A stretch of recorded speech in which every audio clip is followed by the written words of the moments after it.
नमस्कार. आपण सामान्य विज्ञान या विषयामध्ये रक्त हा प्रकार मागच्या लेक्चरमध्ये पाहिलेला आहे. ते लेक्चर माझ्या यूट्यूब पेजवर आहे. आता रक्ताचाच पुढचा प्रकार आपण एकंदर 3 लेक्चरमध्ये रक्ताभिसरण संस्था म्हणजे ब्लड सर्क्युलेटरी सिस्टम हा पार्ट आपण पाहणार आहोत. तर त्याच्यामधला पहिला पार्ट आपण रक्त हा पाहिला आहे. दुसरा पार्ट आपल्याला पाहायचा आहे रक्तवाहिन्या.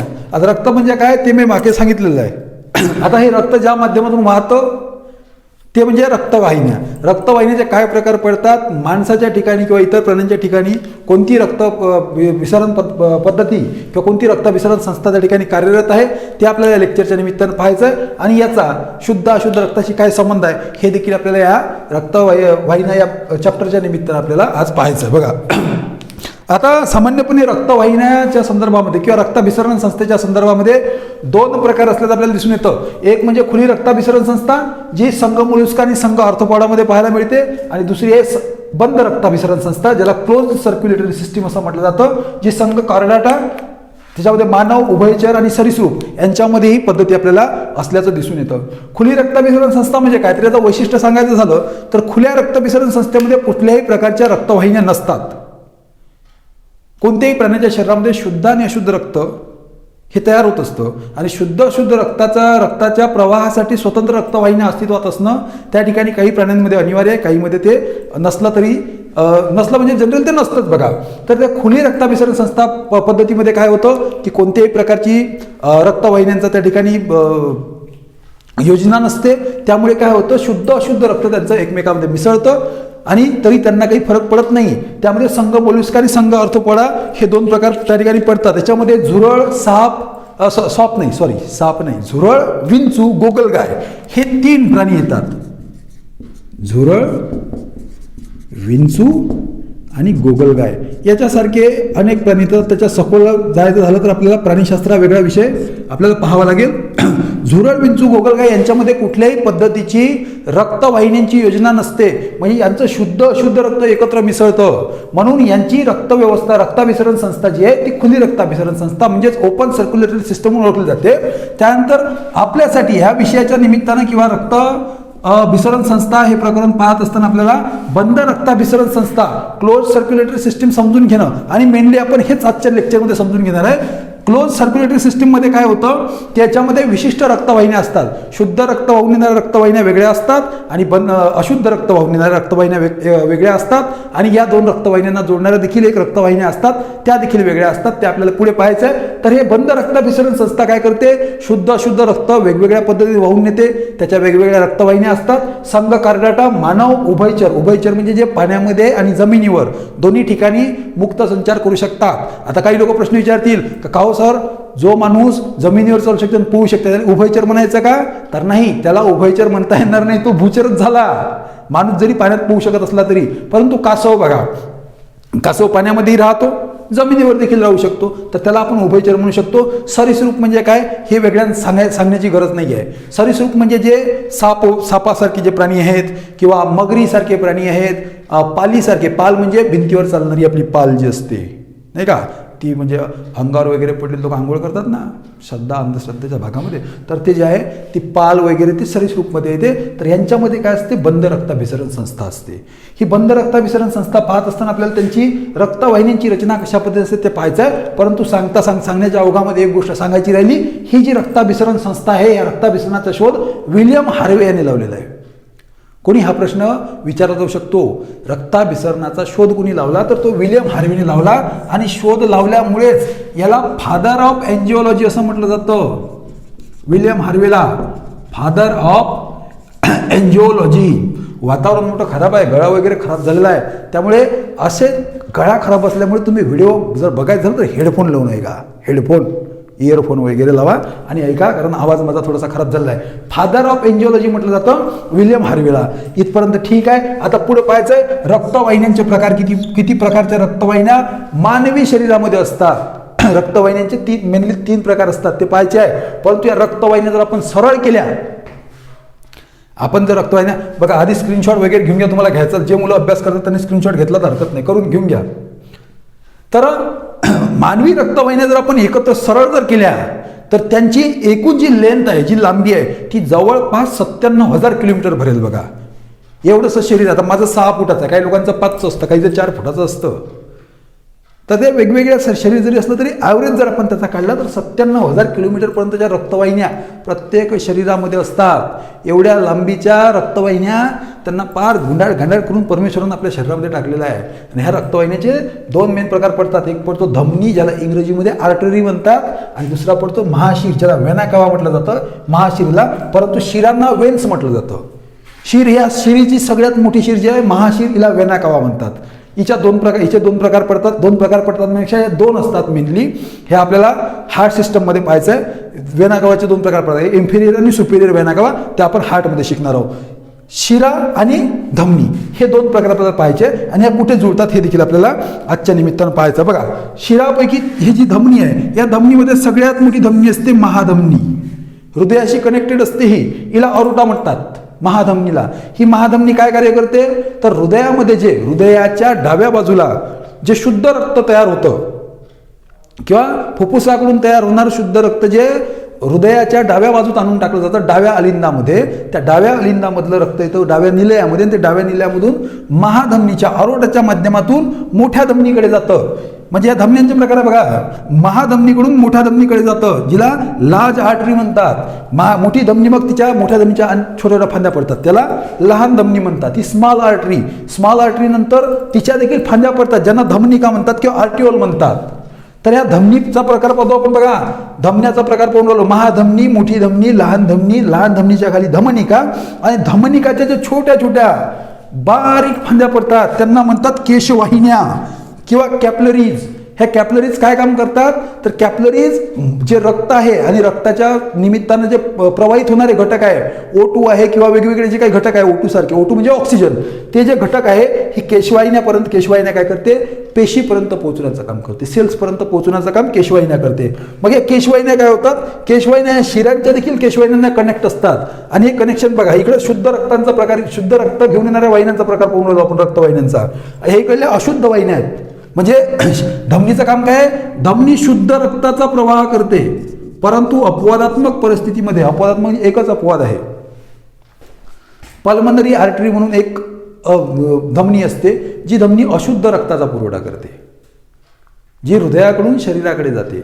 आणि शिरेमध्ये देखील एक पल्मनरी वेन्स म्हणून आहे, वेन ती हृदयाच्या जवळ असते. ती पल्मनरी वेन काय करते, ती शुद्ध रक्ताचा पुरवठा करते. म्हणजे इकडे एक अपवाद काय, एक पल्मनरी आर्टरी, इकडे एक अपवाद काय, पल्मनरी वेन. तर हे 2 अपवाद जर सोडले तर हे शुद्ध रक्ताच्या संदर्भात आहे आणि हे अशुद्ध रक्ताच्या संदर्भात आहे. ह्या शुद्ध रक्ताच्या धमन्या काय करतात तर हृदयापासून इकडे डोकं, खांदे वगैरे पर्यंत रक्त नेतात आणि खाली रक्त सोडतात. खाली म्हणजे पूर्ण शरीरापर्यंत रक्त पोहोचण्याचं काम कोण करतं तर ती धमनी करते. शुद्ध रक्त, ऑक्सिजनेटेड ब्लड जे पाठवतात ते धमनी पाठवते, धमनीचे प्रकार पाठवतात. फक्त अपवाद एकच आहे, ती पल्मनरी. आता या ठिकाणी जागा नाही आहे, पुसल्यानंतर मी तुम्हाला याच्यानंतरचा पार्ट जो आहे त्याच्यामध्ये मी सांगणार आहे. पल्मनरी आर्टरी काय करते, अशुद्ध रक्त नेते. या ठिकाणी पाहतो अशुद्ध रक्त, पल्मनरी आर्टरी अशुद्ध रक्त नेते. अशुद्ध रक्ताच्या संदर्भात महाशीर, ही महाशीर हृदयाशी संलग्नित असते, या वेना कावा म्हटलं जातं. याच्या बघा आता इथे केशवाहिन्यापर्यंत आपण आलो होतो, वेना गावापर्यंत आपल्याला जायचं आहे. इकडून आपण शुद्ध रक्त घेऊन निघालो, इथपर्यंत आलो केशवाहिन्यापर्यंत, केशवाहिन्याने पेशीला दिलं, आणि इथपर्यंत काय झालं, त्याच्यामध्ये जे काही चांगले कंटेंट होते, जे ऑक्सिजनेटेड ब्लड होतं, ते ऑक्सिजनेटेड ब्लड आता काय झालं, डिऑक्सिजनेटेड झालं, म्हणजे त्याच्यामधलं ऑक्सिजन रहित ते रक्त झालं. आता हे केशवाहिन्या शिरिकेला देतील. शिरिकेचं नाव इंग्रजीमध्ये व्हॅन्युलस असं नाव आहे, शिरिका. शिरिका पुन्हा ते रक्त पुढे, शिरिका अशा अनेक शिरिका मिळून एक काय होते, शिरा तयार होते, एक शीर तयार होते, वेन्स. त्या वेन्सला रक्त देते, आणि वेन्स जी आहे अशा अनेक वेन्स एकत्र येऊन महाशिरेला म्हणजे वेना कावाला ते रक्त देतात. आणि वेना कावा काय करते, ते सगळंच्या सगळं रक्त उजव्या अलिंदात जमा करते हृदयाच्या. ते हृदयात सांगणार आहे, उजव्या अलिंदातून उजव्या निलयातून फुफ्फुसाकडे, तिथं प्युरिफाय झालं, ऑक्सिजनेटेड झालं की परत हृदयाकडे येतं. हे सगळं बघा, इथून असं येतं ते असं जातं. धमनी, महाधमनी, मोठी धमनी, लहान धमनी, धमनिका, केशवाहिन्या, केशवाहिन्यापासून शिरिका, शिरा, महाशीर, पुन्हा फुफ्फुस, फुफ्फुसातून पुन्हा धमनी, महाधमनी. हे सगळी सायकल सुरू असते, सतत सुरू असते दिवसभर. हे जर बंद पडली तर समजाचा आपला कार्यक्रम झाला, पाहुण्याला फोन लागलेला आहे, पाहुणे घरी आलेले आहे आणि लोकांनी विचारलाय कधी आणते बॉडी. त्याच्यामुळे हे जो पण सिस्टीम सुरू आहे तोपर्यंत आपण सुरू आहे, मी सुरू आहे, तुम्ही सुरू आहे, तुमचा मोबाईल सुरू आहे, आपलं यूट्यूब चॅनल सुरू आहे. तुम्ही आम्ही गेलो, कार्यक्रम खतम. आणि आपण कधी जाऊ, हे जर बंद पडलं तर. हे सिस्टीम काय, ऑक्सिजनेटेड ब्लड शरीरापर्यंत पोहोचवणे, डिऑक्सिजनेट कलेक्ट करणे आणि ते परत हृदयाकडे हृदयाच्या माध्यमातून फुफ्फुसाच्या माध्यमातून ऑक्सिजनेट करणे आणि परत ते सिस्टीमला अप टू डेट ते सुरूच असतं सतत. ते कधीच थांबत नाही. ते फक्त एकदाच थांबतं. जेव्हा थांबतं तेव्हा वरून फोन येतो यमदेवाची म्हैस येते तोपर्यंत. ठीक आहे. आता पुढे आपल्याला जो पार्ट पाहायचा आहे तो धमन्यांची वैशिष्ट्य आणि शिरांची वैशिष्ट्य. आता हे दोन आहे आपण पाहिलं मेन, धमनी आणि शिरा. आता शिरा आणि धमनी कनेक्ट होतात केशवाहिनीमध्ये. इथपर्यंत समजलं. आता पुढचा भाग मी तुम्हाला समजून सांगतो की यांच्यामध्ये वैशिष्ट्य काय. राहू दे, बंद नको करू बाबा. यांचं वैशिष्ट्य काय ते पाहायचं आहे. हा जो विज्ञानाचा भाग शिकतो आपण तो मनोरंजन म्हणून बघायचा नाही आहे. जेव्हा आपण MPSC कडे जातो, पोलीस भरती वगैरे मध्ये तर याच्यामध्ये आले तर छोटे मोठे प्रश्न येतील. काही विल्यम हार्वे कोण आहे, रक्ताभिसरणाचा शोध कोण लावला, मानवामध्ये कोणती रक्ताभिसरण संस्था असते, किंवा अशुद्ध रक्ताचा पुरवठा कोणत्या वाहिन्या करतात, असे प्रश्न येतील. परंतु MPSCला जर गेलो तर याच्या डिटेलमध्ये आपल्याला जावं लागेल. म्हणून एका लेक्चरमध्ये भागणार नाही. म्हणून 2-4 लेक्चर एकत्र करून तो एक पाठ शिकवण्याचा माझा प्रयत्न आहे. रक्ताभिसरण संस्थामधलं दुसरं लेक्चर पाहतो, लेक्चर नंबर 2. आपण रक्तवाहिनी फरक पाहायचा आपल्याला. धमनीचं वैशिष्ट्य काय आहे आणि शिरा म्हणजे खायचा शिरा नाही. काही खादाडी शिरा म्हटलं तोंडाला पाणी सुटल, तो शिरा नव्हे. हा शिरा म्हणजे वेन्स. धमनी म्हणजे आर्टरी. याच्यामध्ये पहा काय कार्यक्रम आहे. धमन्यांचं वैशिष्ट्य काय, तर शरीरामध्ये खोलवर पसरलेल्या असतात. या खोलवर पसरल्या असतात. कोण? धमन्या. आणि या ज्या आहेत त्वचेलगत असतात. वर दिसते, वर इथंच. सर आता मी थोडासा वजन वाढलं माझं वयोमानानुसार. बारीक चुरीक जे लोक असतात ना, एकदम सिंगल हड्डी असं केलं तर उडून जातात, त्या लोकांच्या दिसतात. त्यांना म्हणतात शिरा. तर शिरा कशा असतात? त्वचेलगत असतात. शिरा त्वचेलगत असतात. त्यानंतर ह्या धमन्या बघा, धमन्यांना झडपा नसतात. आणि झडपा म्हणजे काय, तर बघा एखादा समजा त्या ठिकाणी अटकावा, आपल्या वराडी म्हणजे त्याला अटकावा. आता इकडून येऊन राहिलं वरून, तर ते असं अडून जातं, ते रिटर्न जाऊ देत नाही. बरोबर आहे. रिटर्न जाण्यासाठी एक झडप असते. तर ती झडप, या धमनीला झडपीची गरजच नाहीये. कारण झडप का नसते, कारण हे ग्रॅव्हिटीच्या दिशेने रक्त वाहते. आपलं इथून रक्त आलं, इथून रक्त इथं जमा झालं. इथं मध्ये कुठेतरी हृदय असते, नाही का. हृदय आता 14 फेब्रुवारीच्या निमित्तानं हृदयवाले भरपूर जागे होतील. तर ते हृदय इथं असते कुठंतरी. त्या हृदयामध्ये इथून रक्त जमा झालं का ते चाललं असं खाली इकडं शरीरापर्यंत. तर याला झडपाची गरज नाही, कारण ही ग्रॅव्हिटीच्या दिशेने जाते. ग्रॅव्हिटी म्हणजे समजतं ना, ग्रॅव्हिटी, गुरुत्वाकर्षण. न्यूटन त्याच्या डोक्यावर सफरचंद पडलं म्हणे, आणि तेव्हा ग्रॅव्हिटीचा शोध लागला. त्यांना लावला हे असं कसं पडलं बा. तर प्रश्न पडला, सफरचंद वरून खाली आपलं वरच्या वर तर का चाललं गेलं नाही, असा प्रश्न पडला. सायन्सचे पोरं म्हणते का न्यूटनच्या डोक्यावर सफरचंदच्या जागी दगड पडायला पाहिजे होता, आम्ही वाचलो असतो. अबे तसं नाही, ते शिकणं खूप गरजेचं आहे. ग्रॅव्हिटीच्या दिशेने वहन होते म्हणून झडप नसते. परंतु शिरा आपण पाहिल्या, खालून वरपर्यंत रक्त येते, इथपर्यंत, इथून मग पुन्हा इथं चाललं. त्याच्यामुळे याने झडप असते. म्हणजे ग्रॅव्हिटीच्या विरुद्ध दिशेने वाहत असल्यामुळे तर रक्त काय झालं असतं, रिटर्न गेलं असतं सारखं. म्हणून ते थोडंसं वरतं चाललं, झडप पार केली का अटकून जाते. जेव्हा रक्त वर येत असेल जाऊ देते, वापस जाऊ देत नाही, झडप असते. कारण ग्रॅव्हिटीच्या विरुद्ध वाहत असते त्याच्यामधून रक्त. त्याच्यानंतर याचं जर वैशिष्ट्य आपण पाहिलं, त्याचं ब्लड प्रेशर किती असते. तर धमनीचं ब्लड प्रेशर कारण जाऊन राहिलं, गरम रक्त आहे, ऑक्सिडेटेड, 120 mmHg. आता हे mmHg काय नाटकं होय, हे मी तुम्हाला पुढे हृदयामध्ये सांगणार आहे. याचा 120 mmHg पर्यंत काय असतो, रक्तदाब असतो. आणि याचा जो रक्तदाब असतो शिरांचा, तो शिराचा रक्तदाब भरपूर कमी रक्तदाब असतो. तो जवळजवळ 10 ते 20 mg पर्यंत किंवा मॅक्सिमम 60 mg पर्यंत. पण आपण ॲव्हरेज त्याचा घेऊन घेऊ 10-20 पर्यंत. हो, 10-20 पर्यंत घेऊन घेऊ. तसा तो 60 पर्यंत जाऊ शकते. mmHg पर्यंत याचा काय असते, रक्तदाब असते, ब्लड प्रेशर असते, BP. आणि पुन्हा पहा याच्या ज्या भिंती असतात, भिंती म्हणजे काय, शिरांच्या भिंतीला, हे शिर समजा, शिर पहा दिसून आली का, हे शिरीचा हा जो भाग आहे, या भागाला आपण भिंत म्हणू, भिंत, वॉल म्हणू. तर हिची धमनीची जी आहे भिंत, ऑब्व्हियसली वॉल जी आहे ती जाडी असणं, भित्तिका जाडी असणं गरजेचं आहे, कारण ब्लड प्रेशर जास्त आहे. तर भित्तिका किंवा वॉल काय असते, वॉल जाडी असते आणि याची वॉल तुलनेने पतली असते. पतली का असते? कारण ब्लड प्रेशर जास्त नाही आहे. त्यानंतर आपण पाहतो की या वॉल ज्या आहे हे इलास्टिक असतात. ब्लड प्रेशर जास्त आहे, इलास्टिसिटी जास्त असली पाहिजे, ताणता आली पाहिजे ती थोडीशी. धमनीचं काय असतं? इलास्टिसिटी जास्त असते, हिची इलास्टिसिटी कमी असते. आणि दोन्ही याच्या ज्या वॉल आहे याच्या भिंतीच्या, ह्या वॉल 3 लेअरने बनलेल्या असतात, ट्रिपल लेअरच्या बनलेल्या असतात. धमनीची वॉल ट्रिपल लेअरची आणि शिरीची वॉल देखील ट्रिपल लेअरची. तर या ठिकाणी धमनी शिरा प्रकार समजला असेल तुम्हाला, असं गृहीत धरतो. ज्याला हा भाग समजला, धमनीने शिरा त्याने शिरा करून खाता आज घरी. गोड का समजलं बा, काहीतरी नवीन शिकलो. मायले म्हणजे माय शिरा करा शिकलो ना नवीन गोष्ट, सरच्या यूट्यूब पेजवर. त्याच्यानंतर पहा याचा ब्लड प्रेशरचा चढता क्रम उतरता क्रम हे एक भाग येते. चढता क्रम कसा लावता येईल पहा. कायचा क्रम लावला आपण? बीपीचा. बीपी म्हणजेच ब्लड प्रेशर म्हणजेच रक्तदाब. अडचणी असतात पोट्या, एखाद्याला इंग्लिश समजतं तर मराठी येत नाही ना, मराठी समजतं इंग्लिश येत नाही. ज्याला दोन्ही येते त्याचं लिस्टीत नाव येत नाही, ज्याचं लिस्टीत नाव येते त्याला काहीच येत नाही, असं नसतं. त्याला लय येते, अभ्यास करते तो. तर बीपीचा क्रम लावायचा. तर शिराचा जो आहे शिरा याचा जो बीपी आहे थोडासा कमी असते, याच्यापेक्षा जास्त असते केशवाहिन्याचा. केशवाहिन्या सांगितलं ना, बारीक बारीक नसा सगळ्यात लहान.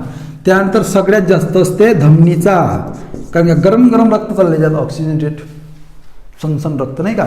तर धमन्यांमधून काही माहिती आहे का? मेरी नस नस में बहता आहे तू, असं काही नसते. रक्तच वाहत असते, शुद्ध न अशुद्ध. त्या शुद्ध रक्तामध्ये O2 वगैरे सारखे जे घटक असतात आवश्यक ते वाहतात. फालतू गोष्टी वाहत नाही, फालतू गोष्टी पडतही नाही का. डायलॉगबाजीमध्ये पडत नाही. मेरी नस नस में बहता है तू, मेरे नस नस में है मोहब्बत व्यक्त काही नाही बाबू. रक्त आहे फक्त इथं. याची जाडी जर पाहिली वॉलची जाडी, तर केशवाहिन्याची जाडी अतिशय कमी असते, बारीकशा असते. याचं वैशिष्ट्य सांगत झालं तर केशवाहिन्यातून कधी कधी रक्त बाहेर येते, ज्याला आपण हॅमरेज म्हणतो. जर केशवाहिन्यातून रक्त बाहेर निघत असन तर त्याला हेमरेज म्हणलं जातं. हिमरेज आपण म्हणतो ना, ब्लड हेमरेज झालं बा, तर नसा बिसा फुटल्या तर होऊ शकते, जनरली फुटत नाही. परंतु जे रक्त बाहेर निघते ते केशवाहिन्यातूनच निघू शकते. कोणत्या पद्धतीमध्ये? क्लोज सर्क्युलेटरी सिस्टममध्ये, बंद रक्ताभिसरण संस्थेमध्ये केशवाहिन्यातून निघू शकते. याच्यामधून कधीच रक्त बाहेर पडत नाही, ते आपल्या लायकीत अंदरूनच वाहते. आणि पुन्हा एक गोष्ट सांगायची राहिली. आता शिरा जे आहे, या शिराची वॉल जे आहे ते पातळ असते, पातळ. धमन्याची जी वॉल असते ते जाडी असते. शिराची वॉल पातळ असल्यामुळे आतून पोकळी जास्त असते, धमनीची पोकळी कमी असते, कारण की वॉल जाडी आहे. बरोबर आहे. केशवाहिन्या ज्या आहे, आता इथे काय पाहून राहिलो आपण? वॉलची जाडी. वॉल म्हणजे भित्तिका, वॉलची जाडी केशवाहिन्यापेक्षा शिराची जी आहे वॉल आहे थोडीशी जाडी असते, आणि याच्यापेक्षा जाडी असते धमनी. हेच लय महत्वाचे आहे. धमनी शुद्ध रक्त पोहोचवते बाबू आपल्याला. शुद्ध रक्त शुद्ध होणं खूप गरजेचं आहे. त्याच्यामध्ये ऑक्सिजन असणं, आणि आपल्याला आपण जे ऑक्सिजन घेतो ते रेस्पिरेटरी सिस्टीममध्ये पाहू आपण का आपण ऑक्सिजन का घेतो, काय गरज आहे आपल्याला. आतमध्ये हवा घ्यायची ना, ऑक्सिजन अंदर ठेवायची ना, कार्बन डायऑक्साईड बाहेर फेकायची. तर ते आपण पाहणार आहोत. आणि ते ऑक्सिजन जाते कुठं? ते ऑक्सिजन जाते रक्तात, रक्तातून ते धमनीच्या माध्यमातून पूर्ण शरीराला पोहोचवलं जाते. आता कोरोनाला आता अशी डब्बी लावली, आपली चुन्याची डब्बी अशी लावली, थोडीशी बोटल मोजे 97, 95, 96, तर तेच ऑक्सिजन जे आपण रेस्पिरेटरी सिस्टीममध्ये शिकणार आहोत ते धमनीच्या माध्यमातून वाहते, धमनीमध्ये रक्ताच्या माध्यमातून वाहते. हे आपण पाहणार आहोत. आपण बीपी पाहिला, त्याचा क्रम पाहिला, आणि वॉलची जाडी देखील आपण या ठिकाणी पाहिलेली आहे. छोटंसं प्रकरण होतं, 10-15 मिनिटाचं, पटकन समजावून सांगितलं. रक्तवाहिन्या एकदा शिकवलं, दोनदा पाहून घ्या, चारदा पहा, पण पुन्हा विसरून जाऊ नका. काही प्रश्न असेल तर कमेंटमध्ये टाकू शकता. कमेंटमध्ये प्रश्न विचारत जावा की सर हे समजलं नाही, पुन्हा सांगा. मी पुन्हा देखील सांगू शकतो. आणि यूट्यूबवरती आल्यानंतर व्हिडिओ पूर्ण पहा, शिकायचं असेल तर. कारण आपल्यासारख्या ग्रामीण भागामध्ये किंबहुना आपल्या परिसरामध्येच विज्ञान वगैरे विषय फक्त 11वी 12वी ग्रॅज्युएशनला शिकायला भेटते. असा बाहेर क्लासेसमध्ये जे गणिताच्या मागं लागलेले लोक शिकवायला आहेत, नुसते गणित शिकून राहिले, मराठी शिकून राहिले, त्याच्या एक पलीकडे विश्व आहे बाबा कॉम्पिटेटिव्ह एक्झामिनेशनचं. तर त्याच्यासाठी हे महत्त्वाचं आहे, आपल्याला पाहायचं आहे. आणि हे पाहत राहण्यासाठी तुला एकच करायचं आहे, स्वराज्य ज्ञान प्रबोधिनीचं चॅनल फॉलो करायचं आहे. व्हिडिओ आवडला तर लाईक करायचा आहे, आणि बाकी जे सांगायचं का लाईक कर, बरा शिकवते मास्तर. तोपर्यंत नमस्कार.